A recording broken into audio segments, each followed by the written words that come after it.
Columbia County schools facing off tonight, but together in spirit. Harlem and Greenbrier student sections wearing yellow and a luau theme in unison to honor the Wolfpack's Tanner Haywood as he continues his battle against cancer. We are all thinking about you, Tanner, on the field. Pretty good matchup between a pair of 2-0 teams. Scoreless in the first. Greenbrier finds some offense. Hayden Harrison to Jack O'Leary. Nice gain. He gets the face mask. Wolfpacker in business. Next play. Final one of the first quarter. J.Q. Brown up the middle. 20-yard touchdown run. And the stadium is rocking at Greenbrier. Great atmosphere there tonight. The Wolfpack get the ball back in the second quarter. J.Q. Brown gets the call again. Gallops his way into the end zone. Greenbrier improves to 3-0, beating Harlem 34-7. You are watching Football Friday Night. Football Friday Night is powered by McDonald's. I'm loving it. Your CSRA Chevy dealers. Chevrolet finds new roads.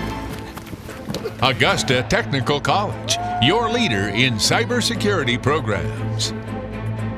Great deals on furniture. The deals are here. The deals are now. Game time, boy. Johnston's Georgia Campus Services, celebrating moments that matter since 1897.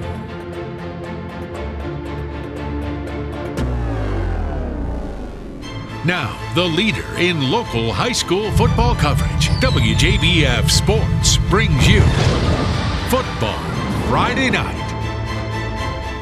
Hello and welcome to Week 4 of Football Friday Night. Thanks as always for joining us. I'm Nathan Palm. He's Zach Hughes. We did have a couple games in our area involving teams potentially affected by Hurricane Irma.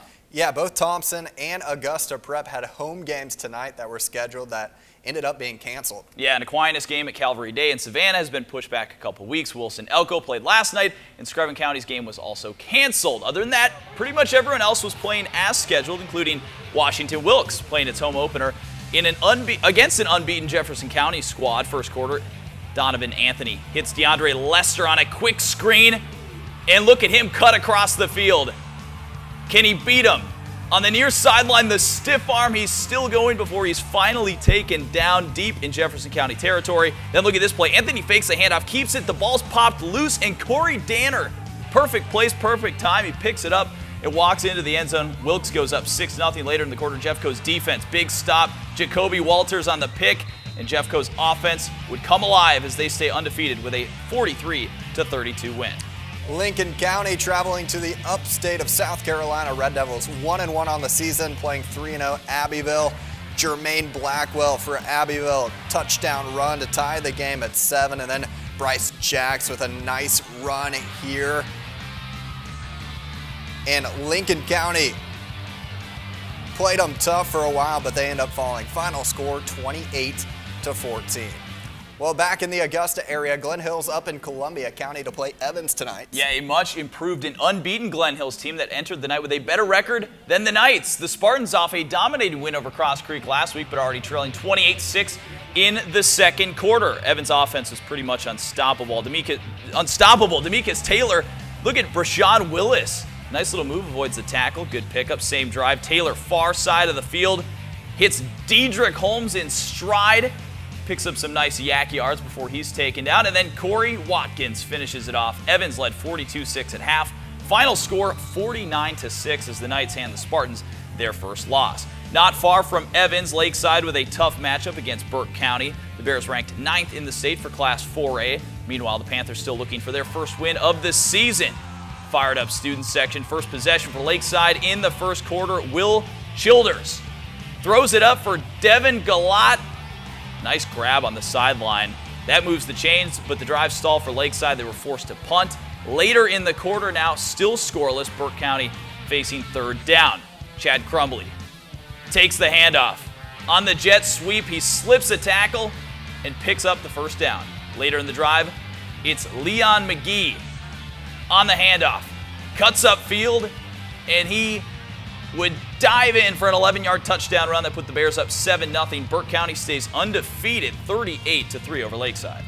On to a battle of Richmond County schools, ARC at Josie. The Musketeers coming off a big win over Aiken on Game Night Live, trying to stay undefeated.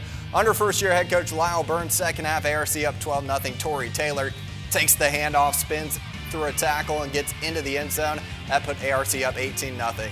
Now time for a top play nominee. Mason Cobb takes the snap, scrambles around, he throws it up.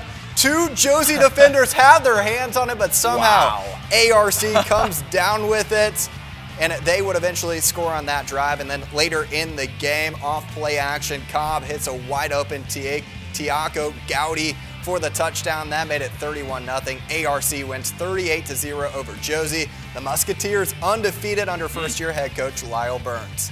A couple more Richmond County matchups to get to. Hefzibah got their first win of the season last week over Westside. Rebels at 1-1 Butler tonight. Bulldogs pitching a shutout in the first half, up 6-0, but the fast-paced offense of the Rebels kept them on their heels. Third quarter strong run by Tykevius Lewis down to the 2 next play. Give it to Lewis. He powers his way into the end zone. 7-6 Rebels. Bulldogs fight back though on the 23rd long. Anthony Grant airs it out for Mardrez McBride. What a snag. Can't quite pull it in though. They call it incomplete. Butler would fail to convert on 4th down, and onto the 4th quarter handoff to Raekwon Riley. He cuts outside for a 39-yard touchdown run, and Hefzibah wins its 2nd straight game to get to 2-2 on the year. Final score 21-12.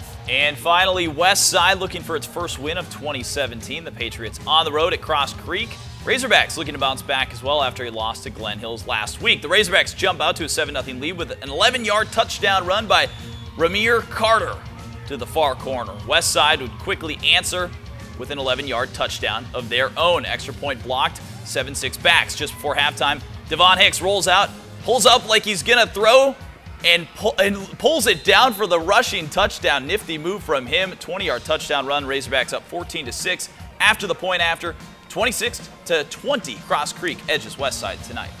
Well, outside of some independent school games, that'll do it for tonight's highlights in the Peach State. Yeah, but we have plenty of games to get to in South Carolina, including Strom Thurmond Midland Valley on Game Night Live, and a couple other ranked teams, Wagner Sally, South Aiken, if I could speak. There you go. That's next on Football Friday Night. We are the Washington Wilkes Cheerleaders, and you're watching Football Friday Night. Supporting high school athletics, McDonald's, proud sponsor of Football Friday Night.